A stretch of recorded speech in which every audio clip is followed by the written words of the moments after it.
What is up, guys?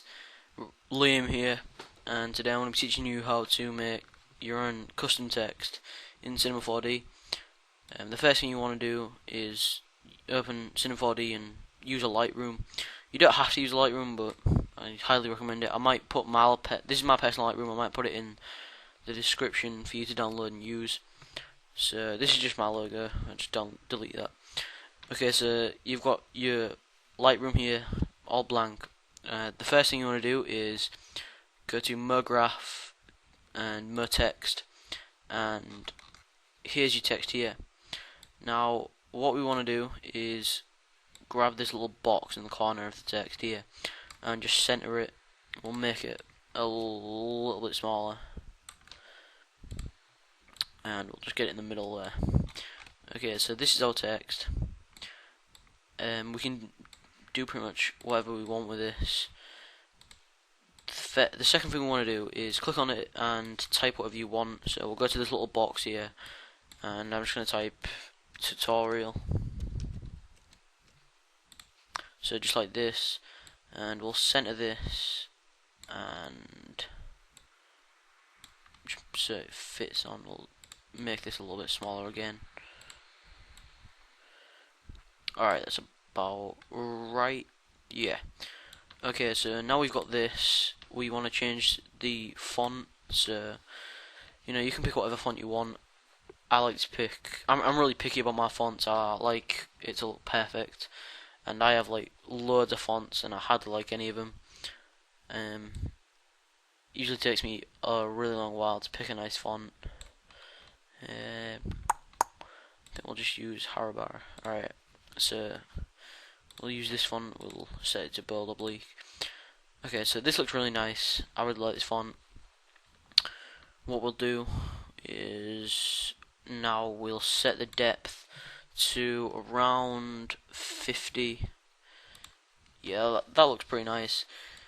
I usually use 50. Depends what you're going to use this text for. Could be a desktop background, could be a YouTube background, but I usually just set it to 50, and it looks really nice. So the next thing we want to do is go to caps and put fillet cap and fillet cap, and then set both radiuses to 0.365.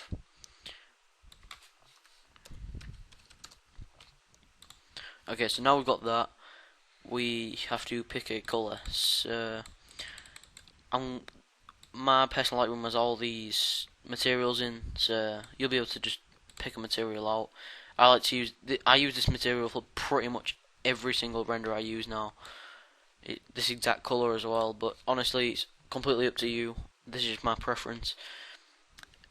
Now once you've got this colour, you want to hit this text right here, just click on it and then hit Ctrl C and Ctrl V, and that'll make a duplicate of this layer. Now we want to set the cap radius to 0.6 on both, and then we want to set this to a nice black, and that'll just cover the full text, but we can sort that out. So now we want to go to this little box here in the top right corner of here, and it should open these 4 windows. Now if you look in this one, this is all black, so we want to keep our eye on this, but we're going to actually be using this top right window. And on this little blue line thing here, we want to click with this one highlighted, the one that's the text that's black. We want to click this line, click and hold, and just move a little bit forward, just like that, and you'll see in this window the difference that it makes. And the black will just go a little bit behind the text, like you can see this moving, just like this. We want it literally just a tiny bit behind the blue. So now we've got this really nice looking text, and you could just do it like that and we could just render this out now. You could add lots of effects to this. I usually like to add some silver bars to it. So if we was to do that, what you'd do is just click on the first text we made that is blue, hit Ctrl C, Ctrl V, and we'll get a third layer here. Set the fillet cap to around 0.9 on both, and then hit object and set the depth to around 2.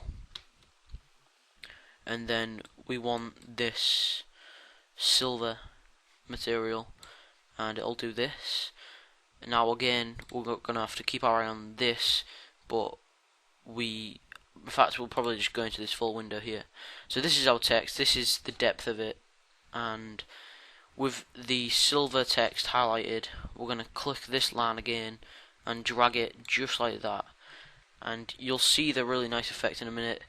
So with that highlighted, you want to hit Control C and Control V, and that'll make a duplicate of that layer, and you'll see, and you just want to space them out nice. Hit Control C, Control V again, and just space these bars out really nice, and hit Control C, Control V again, and that is looking pretty nice. So as you can see, it's just like little spaces between all these 2cm bars, and then hit this box again to open up the 4 windows, and then we'll go back into the main window.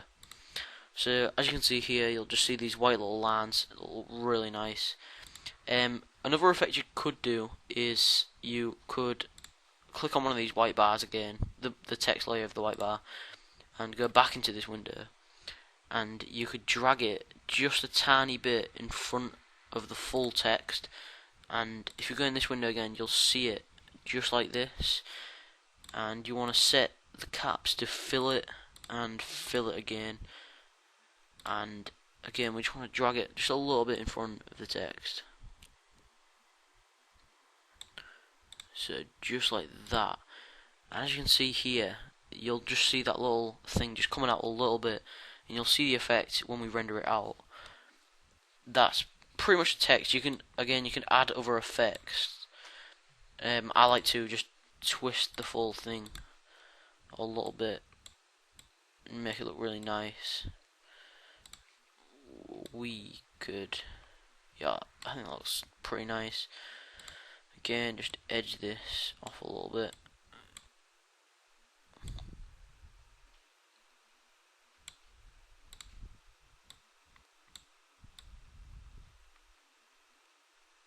Yeah, it's looking nice. Maybe just drag this down a little bit. Alright. And there. Okay. Again, I usually spend a lot of time choosing however I want it. I like to be very precise in the way I render it. Now, a cool thing you can do is you can put stuff behind this, but I'll show you that in a minute. We'll just keep that like that for now, and we'll go to the render settings, go to general. If you're using my Lightroom, everything will be already sorted. The only thing you need to do in my Lightroom is untick cell renderer and tick global illumination, and then you'll have 3 of these boxes ticked. You'll have the save ticked, the global illumination ticked, and the ambient occlusion ticked. None of these other boxes need to be ticked. And now we're just going to go to save, and save wherever you want. I'm just going to save it as tutorial text, and that's pretty much it. Really, we can just close this box now and render. We'll hit this middle button to render like this. Hit OK, doesn't really matter about that text, and this should render out. Depending on how good your computer is, depends on how fast it will take to render. Mine usually takes a while, but what I'll do is I'll pause this video and I'll come back when it's all rendered out. Okay, this is all rendered out now, so we can just close this. As you can see, looks really nice. Just close this, and this is pretty much it. So now if you go into Photoshop and find where you saved the render,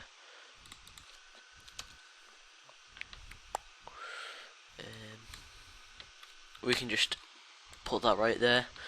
Looks pretty nice, but we're going to add some effects to make it look really nice. First, you just want to rasterize it and rename it to whatever you want. I'm just going to put text. The next thing we're going to do is double click it, and we'll get this layer style box. The first thing we want to do is tick the drop shadow and then click on it, and it should come up like this. We don't really want to change anything here. All we need to do is take the distance down to 0. We'll put the spread to around 13 and the size, yeah, around, we'll set it to 11, and that should make a nice drop shadow, as you can see. The next thing we want to do is tick inner glow and click on it, and we should get these. You don't even have to do anything here. All we have to do is where it says blend mode, click here, set it to overlay, and that's all sorted now. And we just want to tick gradient overlay, click this little box, change the gradient to whatever gradient you want. I usually set it to a dark greyish to kind of light greyish colour, maybe just a little bit lighter. Yeah, that's pretty nice. And just hit OK, and then set it to overlay, and as you can see, it makes that nice little difference, and this looks really nice now. So that is pretty much the text. We can just tick that, and this is pretty much it. Again, you can add colour corrections to it. We're not going to do that right now. I might do another tutorial soon, but that's pretty much it, guys. Hopefully this helped. If it did, please let me know in the comments. If you have any issues or need any help, just again let me know in the comments and I'll help you. Thanks for watching, guys. Peace.